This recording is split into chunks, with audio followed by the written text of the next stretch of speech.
Thank you, my friend. I appreciate that introduction. Ladies and gentlemen, Quint Studer. There is nobody I admire more.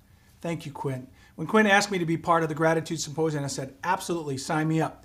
We all need more gratitude in our organizations. We deserve it. However, we've got to be pragmatic. We've got to build it into our scaffolding, our organizational culture, and the infrastructure of how we hire, onboard, train, and so on. So today I want to talk to you about a pragmatic approach, which is, can we create extreme onboarding? Can we create a culture so solid and so fun that we can actually change our culture by wowing and empowering new hires that influence our existing workforce? I think we can. But let me ask you, think back about your first day of work, your first hour on the job. Where were you? Were you running around campus going to occupational health? Did you go to security, get your ID badge made? Did you go to human resources? Did you get fitted for a mask? How were you treated? Were you treated so well that you couldn't wait for new employee orientation?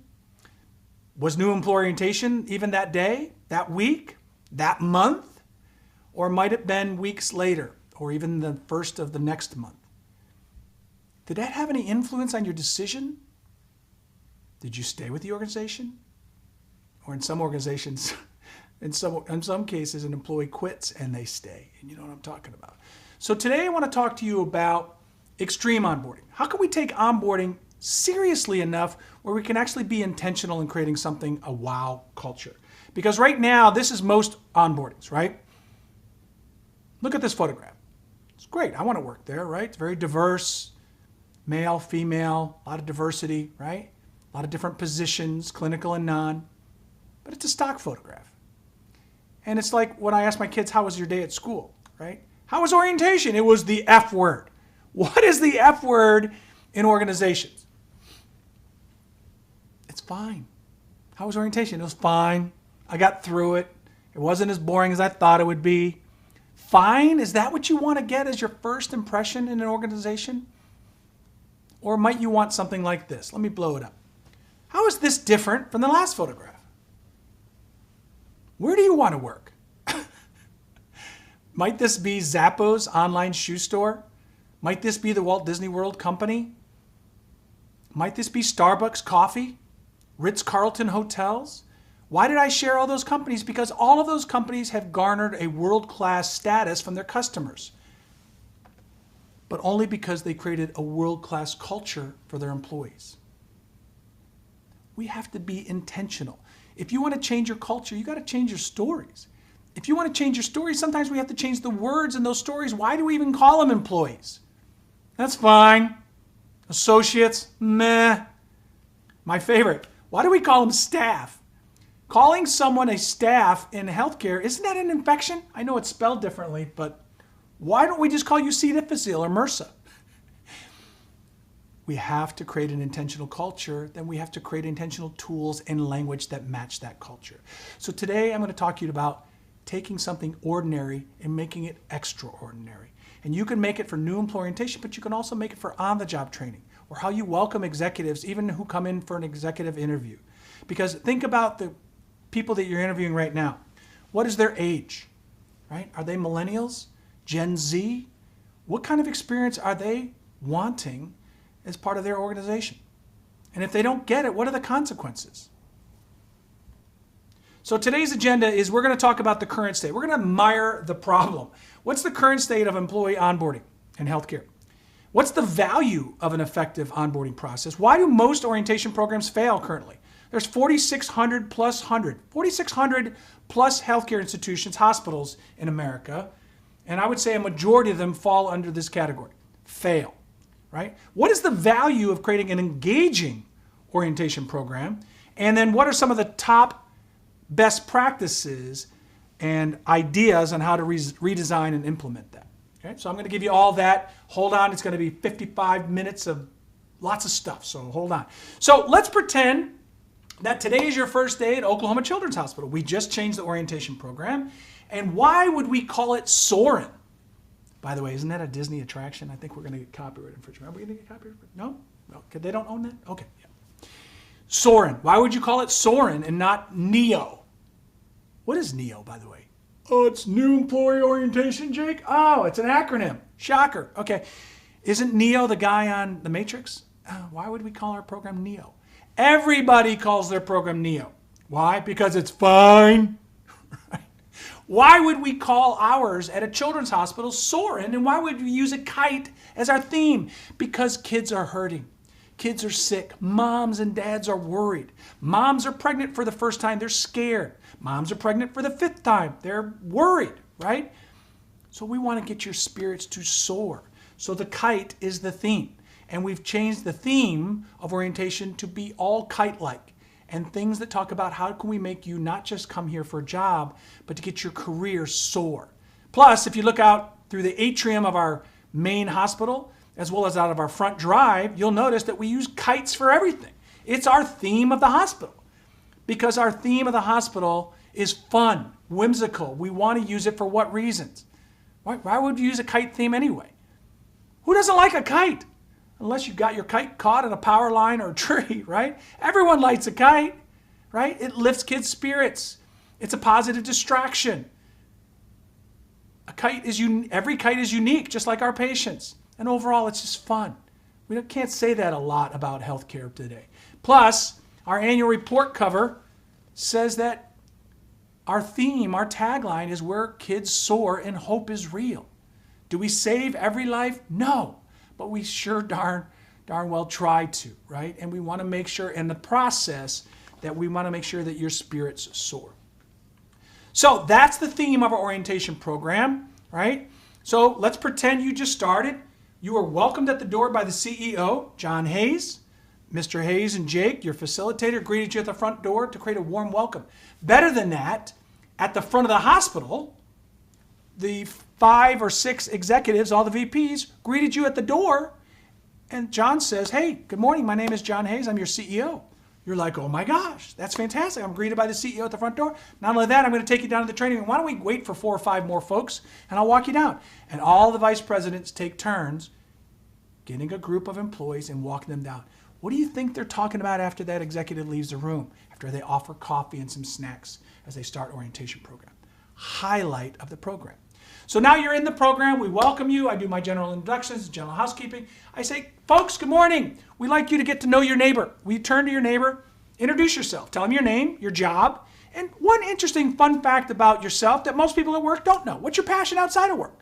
And they go, and they're talking, blah, blah, blah, blah, and they find out, oh, that's Jake from radiology. He's going to be a radiology tech, and he loves to go running with his dogs, golden retriever and some small hunting dog. I think his name was Mojo. Great. Why do I need to know that? Because I'm making a friend at work, right? If we report out all of these, if we have time, we report out all of these, you're going to find out there's 4 guitar players, right? 10 musicians in the room, 3 people who like to weave or knit, 10 people who like to travel, and 2 of them are also going to Italy the same month next July, right? There's common elements, and that's a learning point, but it also breaks the ice of the room. And it says you're important, not just your business, your title, and your job task, but your human side. We asked what your name was, your business, your job task, and your other piece, which was the human, the thing that you care most about. Why do we do that? Because you just learned the best tool that we can teach you in all of orientation, which is human, business, human. Every interaction we do at Oklahoma Children's, we want you to start the interaction on the human. If you go into a patient's room, knock first. Even if it's open, and wait. That's human. Make eye contact. Smile. Human, human. Introduce yourself. Still human. Now tell us what you do for a living. I'm your doctor. I'm a respiratory therapist. I'm going to clean your room. I'm bringing you food. I'm from dietary. Great.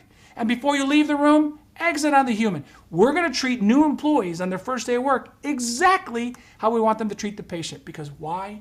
Because human plus business plus human equals trust. So if you don't trust us, how is the patient going to trust you? But we don't treat you that way. We don't start on time, we don't end on time, and the list goes on.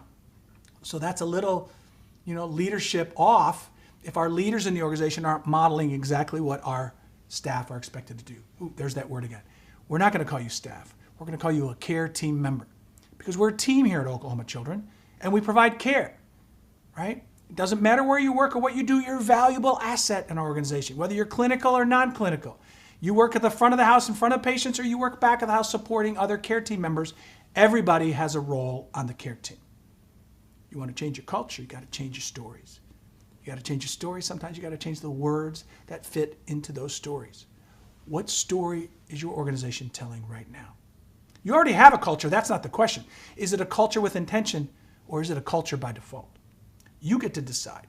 Now you're saying, oh, I don't run human resources and I don't run orientation. Well, make it your mission to get involved, right? Because this is how employees feel at the end of new employee orientation. Let me blow this up for you.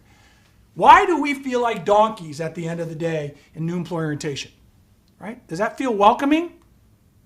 No, we just overloaded you with information, right? A lot of regulatory. We've talked to you in healthcare jargons and healthcare terms, and you're new to healthcare. We have a goal. We definitely have a goal. New employee orientation is on one end, the goal's on the other, but then we get lost, right? We throw a bunch of spaghetti against the wall, and we hope that it's called spray and pray. Spray it out, bleh, like a fire hose, and pray that you retain it. Research says you don't retain very much unless it's experiential. You're actually rolling up your sleeves and doing something. You're actually having a dialogue versus just trying to listen and retain somebody. When's the last time you sat for 7 straight hours to listen to anybody? Or 4 straight hours or 3 straight hours on a Zoom call?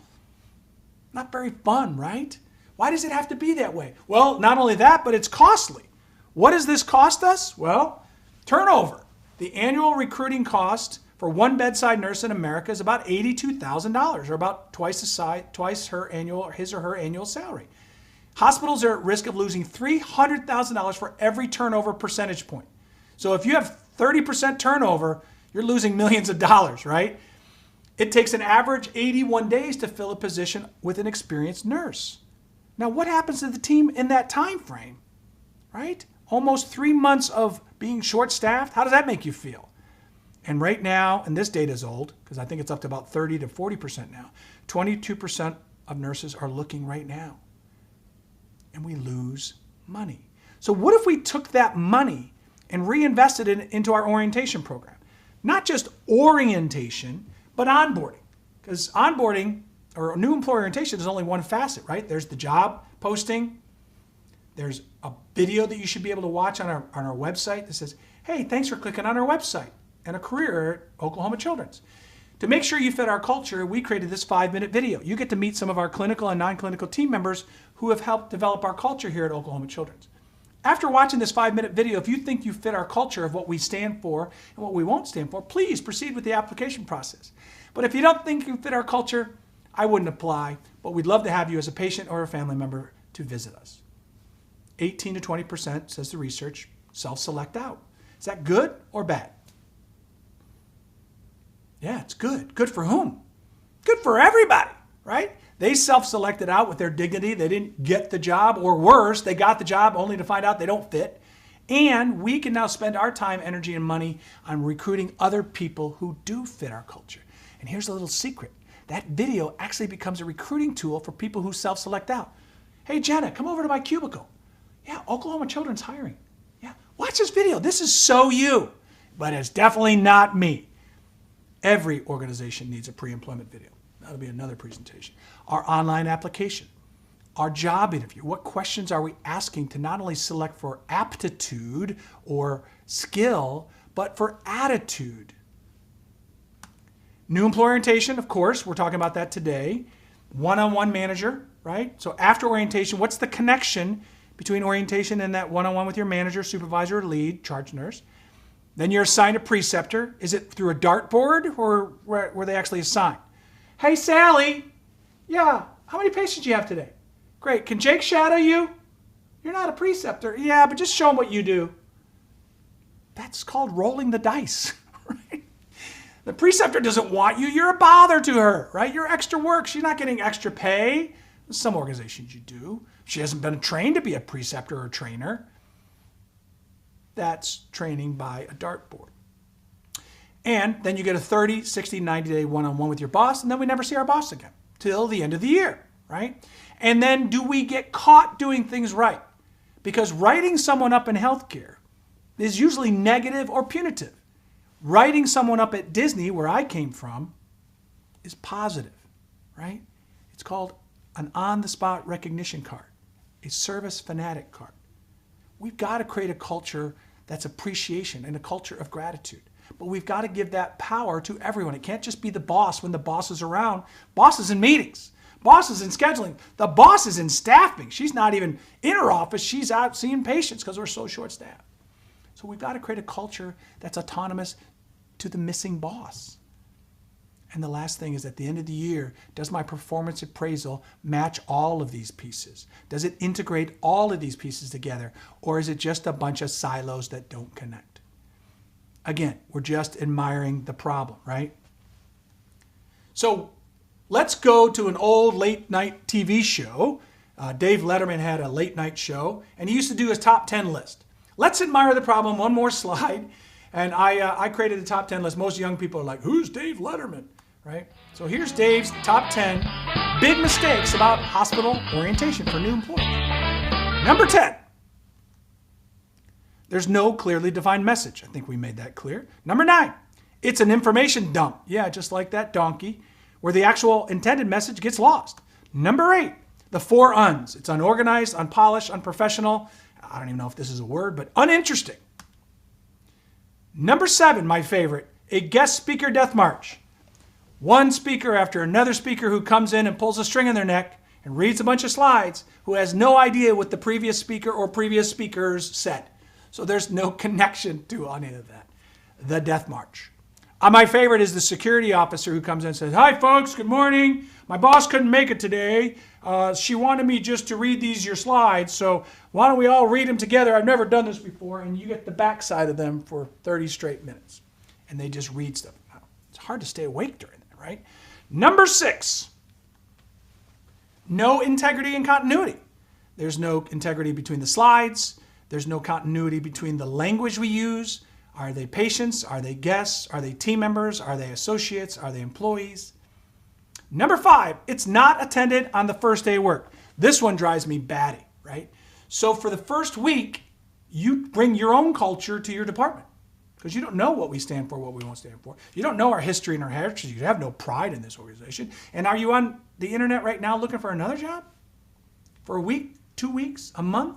Well, it's not offered, Jake, until the first Monday of every month. Okay, then you start next Monday of the next month.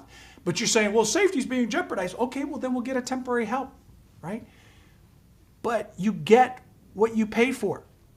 Okay, I'll leave that one alone. All right, number 4. It's a monologue, not a dialogue. Let us tell you about our organization and all the things that you can do to be successful or get fired. Wait a minute, what about us? Can we share about us? There's a lot of knowledge in the room. No, we don't have time for that. We used to be 3 days, now we only have a half day. Okay, you get what you pay for. Number 3, it's my favorite top 40 hit song, 50 Ways to Lose Your Job. Here are 50 things you can do in the next 90 days to lose your job, go to jail, or kill someone. Welcome. Well, that's not a very welcoming message. Number 2, there's no intended handoff to the on-the-job trainer or preceptor. So what you should hear from your preceptor or your trainer, Jake, welcome to hematology oncology. This is day 2 after general orientation. I'm going to show you what you heard yesterday in general orientation and how we've localized it in our department. What our mission, vision, and values looks like in work clothes in cancer services. Why don't we hear that? Because they literally don't know what's covered in general orientation. They haven't been in orientation in 17 years, as long as they've been here. Or it changed so often that I don't really know what they do in there anymore. So how could they make that segue complete? But my ultimate favorite, number 1 big mistake of hospital orientation is my manager didn't even know I was coming. Maya Angelou, as a famous poet laureate, said it best. At the end of the day, I'm probably not going to remember what you said. I'm not going to remember what you did, but I'll always remember how you made me feel. How do you feel in starting a career when you show up at a department where your manager or your trainer didn't even know you were coming and you feel like a bother? Come on. Now, we're admiring the problem. Now let's talk about the solutions, shall we? What are some of the best practices to avoid those big mistakes? Number 1, communicate your culture up front, right? How do you send your how do you send your invitation? Is it an email? Are you sending a nice little formal invitation in the mail that they crack open with a seal, right? Are you sending them any pre-reading like this, the annual report for the hospital that the foundation spent a lot of money on, marketing put together, right? Why wouldn't you let them read that and get excited? If you don't have an annual report or access to it, buy a book, right? Send them something like this book here by Chip and Dan Heath called The Power of Moments. My favorite book because it talks about everyday things that we take for granted, how we can take them and make them from ordinary to extraordinary. Or here's a shameful plug for me, right? Here are 99 lessons I learned from Disney in my 19-year career there that I learned that we can improve healthcare, right? Remember, we're already losing $82,000 for every new employee that doesn't stay, so why wouldn't we reinvest that money into keeping them to stay? Number 2, send them a survey. Tell us a few of your favorite things.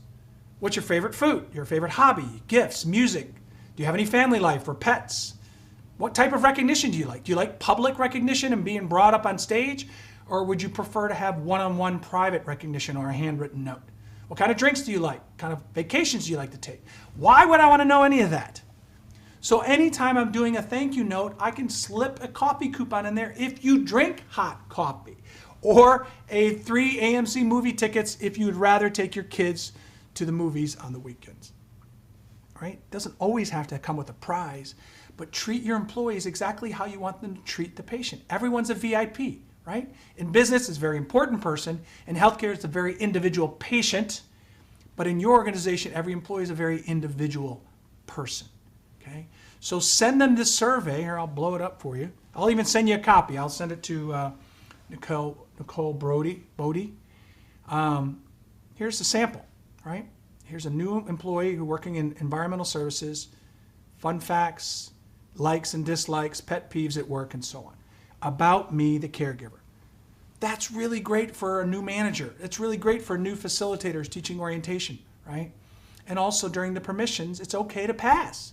If I call on you and you got nothing, you can say pass. It's totally okay. But you're not going to win any of these little prizes. Ooh, competition kicked in, right? Number 2, theme and name your program. Other than NEO, right? NEO, what is that? The guy on the Matrix? NEO is new employee orientation. We start with an acronym. Before we even started, we're talking in jargon, right? Treat your employees exactly how you want them to treat the patients, right? We don't just use NPO. We explain what NPO means so people understand not to eat before surgery.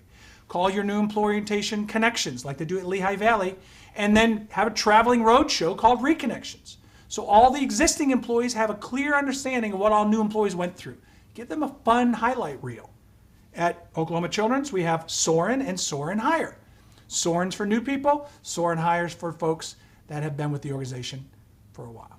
At Detroit Medical Center, we theme it because it's a sports rehab facility at Rehab Institute of Michigan, right? It's called the RIM Way. Rehab Institute of Michigan is an acronym, right? So they have a referee outfit because it's sports related. You're allowed to wear your own favorite sports jersey. Hopefully it's something from Detroit or Michigan, right? Because right up the street is the Detroit Tiger baseball stadium from the hospital.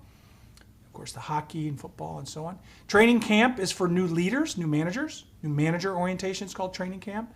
And spring training, I think, is called for physicians. So everything is themed to sports. Welcome to training camp. Box office check-in. Sign in instead of registration, right?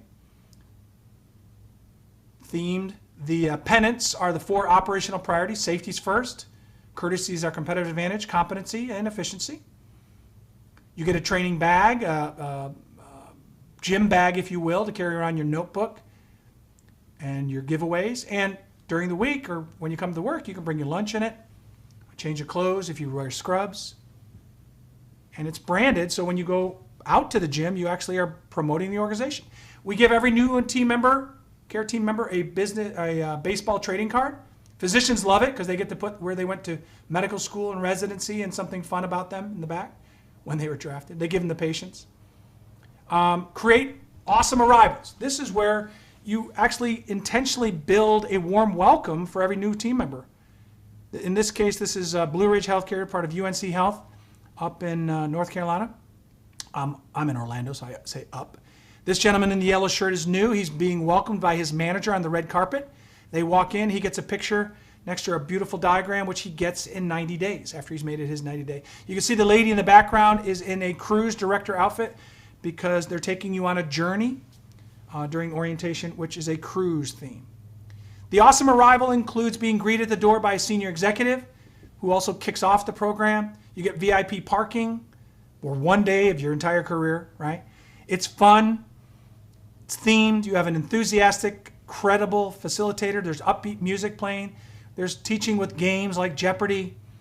And there's activities that are fun but not silly, right? We still want to maintain our integrity on this program, right? Number 4, make it meaningful and applicable. There's tons of great content on YouTube. The Cleveland Clinic has a great video. You'll see that in a moment. Tell your history and your heritage, not just your successes, but your successful failures.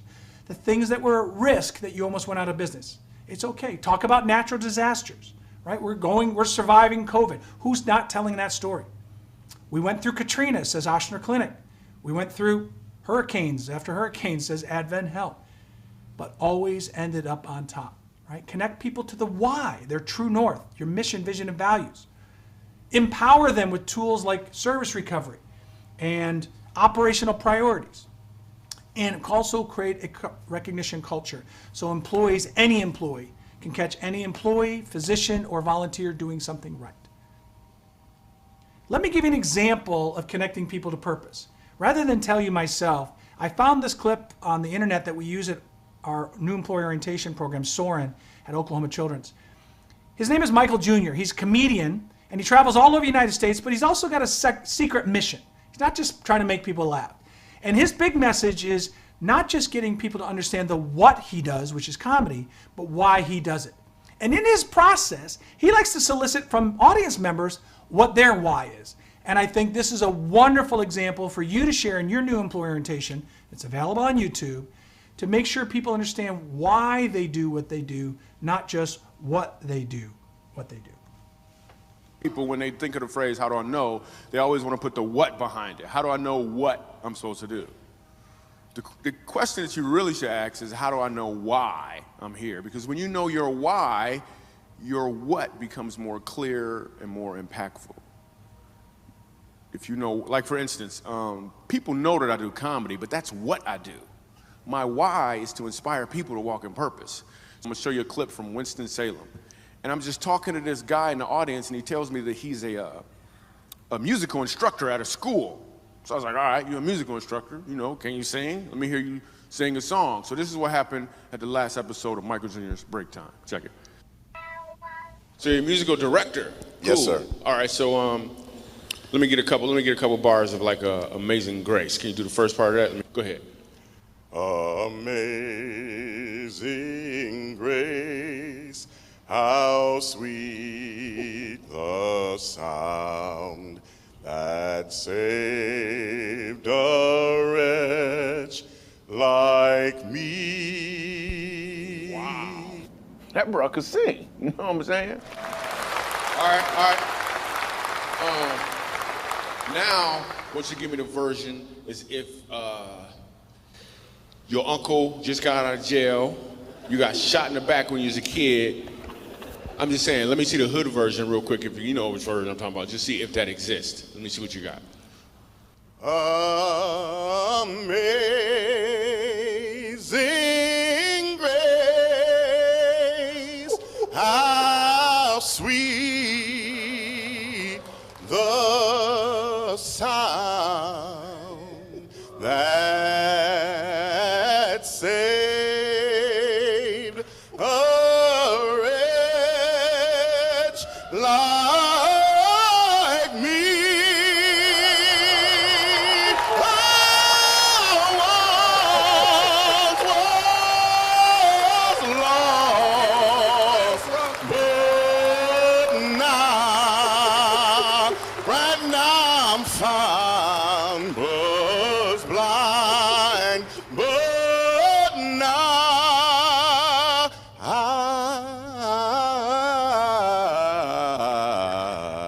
I see. Let's go. Now.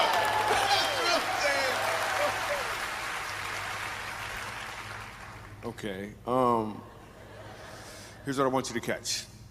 The first time I asked him to sing, he knew what he was doing. The second time, he knew why he was doing it. When you know your why, your what becomes more impactful because you're walking towards or in your purpose. Powerful, right? Right? He sang the same song twice, right? But the first time wasn't connected to his why. The second time, not only was connected to his why, but he reached down deep inside, and whether his family has experienced anything like that, he understood empathy and compassion. Which one do our patients want? There are those who just want you to be fast and efficient, get in and get out, right? But a majority say, they want you to be a great listener and connect with them. So I thought that was a great example.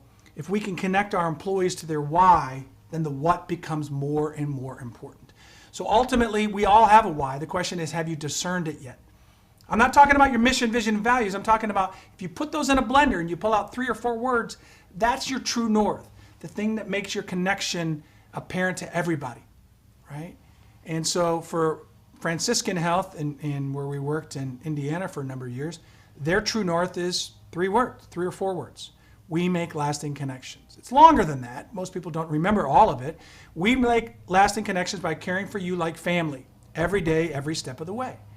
But if you stop everybody in the hallway and say, excuse me, what do you do here? You shouldn't necessarily just hear their title. I'm the CEO, I'm the chief medical. I'm part of a team making lasting connections, right? Because I'm going to do that with my employees and my caregivers, so they do that with our patients. We also recognize that you got to involve people in their learning, because the brain can only absorb what the butt can endure. And if you're sitting for 7 straight hours, your butt's not enduring very well. So you got to get them out of their chair. Adults learn by doing and solving problems, but they need to know the why first. So a great exercise, and let me blow this up. I think the one part got blown out there with the green screen. We give every new employee an About Me post or About Me handout. And we just ask them simply to start, just doodle down. What drives you? What drives you? It's safety? Is it quality? Is it throughput? Is it making connections? Why did you choose us as your next employer? Why did you choose Oklahoma Children's? All right? The one on the left that you can't see very well says, what legacy do you want to leave behind in your career?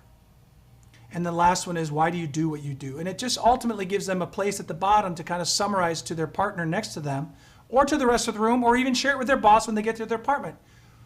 What's your why? And that's part of that dialogue. That's part of getting them out of their seats, right? And I'm going to give you a great example of that. Success is when everyone is connected to their role, not just their job tasks. We know as a housekeeper, as an environmental services employee, you're expected to sweep and dust and disinfect, right? That's normal. But watch this environmental services employee at Kaiser Permanente, as we followed around with a video crew, kind of display something else besides just doing cleaning activities. And tell me, what's her role in the healing experience, not just her job tasks? Meet Edie Boyd. My name is Edie Boyd. Morning. And I work in Kaiser for 15 years. And this is the best place I ever work in my life. This is my space parking. They don't charge me that much. Good morning, how are you? Come on in. Yeah, welcome. How you doing this morning? How many people would you say hello to in the morning, every morning? Sometimes maybe 1,000.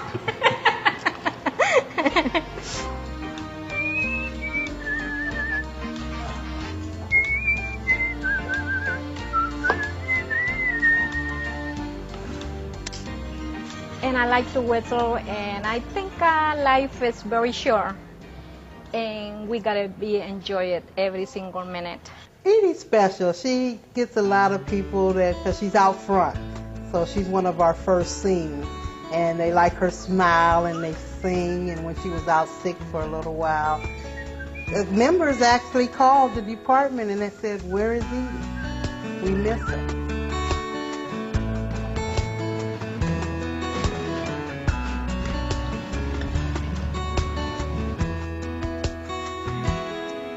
My job is very important to me. If not patient coming, I don't have a job. Patience is number 1 for me. I think for every employee, it's got to be number one.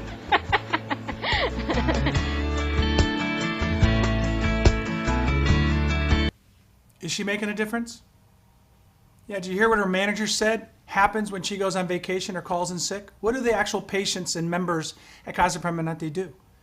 They actually call the department and say, "Where's Edie? We miss her." Is Edie the reason people go to the hospital to see the housekeeper? No.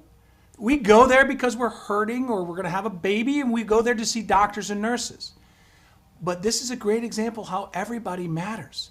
Everybody can make a difference, and everybody can influence each other. So that's a culture of we. That's a culture of always. And I think you need to find your own examples or steal some of mine. So ultimately, what we have to do is make sure that everybody's connected to something bigger than themselves. I think Simon Sinek said it best in his book, Getting to Why. Working hard for something we don't care about is called stress. And boy, do we have a lot of that now during and hopefully coming out of COVID. Working hard for something we don't care about is called stress. But working hard for something we love is called passion. Where do you want to work? So, number 5, follow basic adult learning principles, right? Involve them, activities, change up the methodology every 15 minutes. I tried to model that with you. It's hard to do virtually. Buy the rights to use the Jeopardy game show. We did it face-to-face recently in Chicago, and it was a hoot. Everybody knows how to play Jeopardy, right? Change the categories to be healthcare, right? Oklahoma Children's Trivia, acronyms, our culture, what not to do or say, safety, the way we care. Hilarious. Get them out of the chairs, get them into wheelchairs, and have a scavenger hunt through the hospital. This is Oklahoma Children's Hospital. See how they wear their own sports jerseys? Why are they in wheelchairs? Why do we make someone sit in a wheelchair? Forced empathy, right? Just like we give you a coupon, you can stay in a hospital overnight and eat our food with the door open. See how good it is to sleep then, right? Because to be empathetic, unless you can literally say, well, I've gone through breast cancer too, I've been a patient here too, it's hard to be empathetic, right? We want to make sure you live it. Connect your content to make an emotional buy-in. That's number 7. This is a wonderful video available on YouTube by Cleveland Clinic. If you just Google empathy video Cleveland Clinic, it'll pop up. I want to warn you though, before you show it, it is so emotional. If you've had a loss in your family in the last few years, you might want to warn people either to step out of the room, but definitely think about using it and watch it yourself first, okay? This is another great video at Rehabs in Michigan. One of their patients was in a terrible car accident and was a paraplegic, and she learned to walk again with prosthetic help, and she actually walked down the aisle to her own wedding. Right? Boom. And by the way, half the congregation, even though they're in Detroit, she got married up in Canada, she's Canadian, was from the hospital. Her rehab team, her neurology team, and so on. So great video to play in new employer orientation. The more you can make it about you, the better. Number 9, make it applicable to everybody. We always include these people, right? Nurses. Well, what about these people? Support team, right? Also, be careful as you look through all your slides. Are we representative of all people, right? If you work in an organization or a county or a state where it's all women who are white, then I guess that's okay. But try to offer some diversity, right? Make sure people can see themselves in your slides. Number 10, create the fond farewell, right? Think of a way to culminate this day. There was a children's hospital in Columbus, Ohio. We called the program Ovations, and nobody knew why. At the end of orientation, they get to sign this big Bible-looking book, this blank book, sign their name to the mission and the organization. And as they walked out, we had an announcement in the building. It was a big atrium, and all the employees who weren't working at the time could come down, and they had a carpet, and they all gave them a standing ovation, welcoming new team members to the organization. Ovations. Great name, great concept. What's that feeling that they had when they left, right? At least get a group photo and send it to everybody in this photograph, because years from now you can look back and say, oh, I know her, she works in physical therapy. Oh, that's our new boss, right? Or our new chief nursing officer. But that's a great way to end it. But remind new employees that we're building a new culture and it's going to take time. You may get to your department, your boss might not model it. Your preceptor may be a little grumpy and doesn't like new perky people, right? And you might want to feel like you're all pixie dusted, as we used to say at Disney. But we want to remind you that the sash that you're wearing, the invisible sash that you're wearing, is your cultural ambassador to this culture, right? So let me leave you with this, is the story I left with all my new employees that I taught in my 19-year career with the Walt Disney Company. And it was this. This chief was dying, and he had twin sons. Who's going to get the leadership controls? Who's going to get my headdress of leadership? Who understands our culture and our history and is going to take us to the next generation? And he developed this wonderful plan, and I give this to all my new employees. He set one of his sons out on an errand in the woods, and he brought his first son into the teepee, and he said, "Son, in my hand is a bird. Is this bird alive or is it dead?" This son couldn't see really what was in his hands, and he said, "That bird is dead. Dead as a doornail, Dad, dead." His father opened his hand, and the bird flew away. He said, "Thank you for playing." He brought his next son in, asked them the same, "Son, I'm dying any moment now, and I have a simple test for you. Inside my hand is a bird. Is this bird alive or is it dead?" This son took a little bit longer to answer. He looked at his father's eyes, he looked at his hands, and he said simply, he says, "Well, Father, if I say that bird is dead, you will open your hands and that bird will fly away. If I say that bird is alive, you will crush your hands around that bird and you will kill that bird. I guess, Father, the life of this bird is in your hands. It is what you make it." His father grabbed his chest. He says, "Finally, I can die knowing the true leader in our organization, the true leader of our tribe. You are the leader now in your tribe. This bird is now in your hands, and it is what you make it. I've given you top 10 ideas on how you can take your ordinary fine orientation program and make it extraordinary. Good luck. God bless you on this journey, and thank you for listening."